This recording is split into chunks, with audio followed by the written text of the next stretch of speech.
Sean Zittel, Boxing Voice. Very privileged to be joined by Kathy Duva of Main Events. Absolutely. Well, we're all excited for this fight. Give it to me straight, Kathy. What's your level of confidence for Sergey heading into this fight versus the first fight? You know, I'm not nervous like I was last time. I'm very confident, and that's because I'm looking at Sergey, and he is like, he's back to being himself. That's the crusher. That's the guy that, that I know, and he wasn't there last time, and so he corrected what he did wrong. There was definitely problems in his training, and he doesn't have those problems this time. He looks fantastic. He can't wait to go. Now, we have both camps obviously saying their guy's going to win and win clearly. So where's the middle ground for us to really look for heading into the fight? Is it going to be a competitive fight in your eyes like the first one was?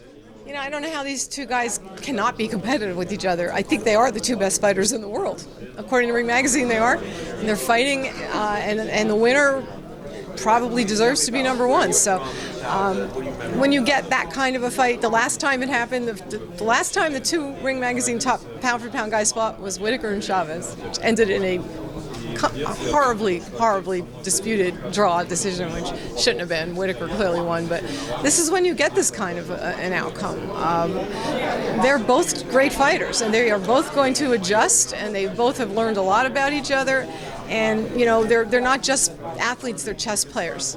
And that's why I'm really intrigued to see, you know, what both of them have to bring in round 13, because they both have had the opportunity to assess each other's strengths and weaknesses and assess what they need to do differently. But what we think is going to be different this time.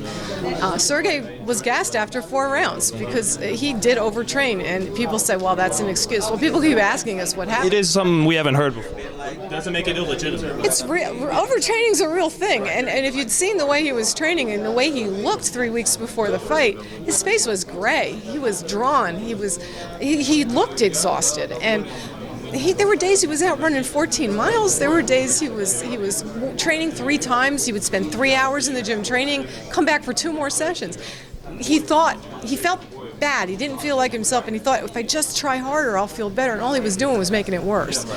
And that is called leaving it in the gym, and it does happen. So this time he brought in a new trainer who's a biathlon coach from Russia. A biathlon lasts about 15 minutes, just like a 12-round fight, and there are a lot of stops and starts because they have to stop to shoot, have to bring their heart rate down, get their second win before they go off to ski again. So it's very similar kind of a cadence to the event. And so he really understood what Sergey needed, and he did a tremendous job. So Sergey will be the first to tell you he did a tremendous job. And we see a different Sergey here. We think the difference is going to be that if he can fight for 12 rounds the way he fought for 4 rounds last time, that this is going to be his night. Now, the odds makers, they have this even. It's basically 50-50 at the books, but I'm hard-pressed to find media guys picking Kovalev. What do you make of that the perception seems to be heading into this rematch that Ward's going to be too smart? Figure him out.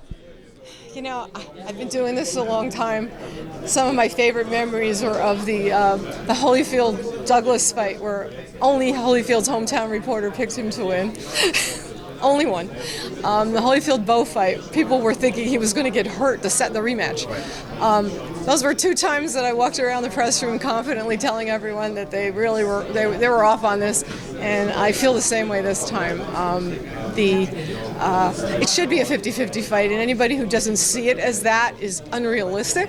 And when I say I feel confident that Sergey's going to have a great performance, of course I hope it's not a 50-50 fight. I hope he wins big. But I'm also realistic to know, again, when you get the 2 best fighters in the world in the ring, if you think one guy has a big advantage over the other, you don't know what you're talking about. And last one, Kathy, thanks always.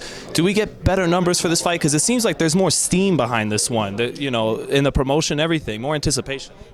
You never know. One thing that may work in our favor, it's Father's Day weekend. Guys are home with their dads. Dad loves boxing. Watch it with your dad. People are home. It's a family weekend. I think that may give us a little bit of a boost. You never can tell with pay-per-view. It can pick up and turn into a phenomenon in the space of a day or 2, and I think that's starting to happen here.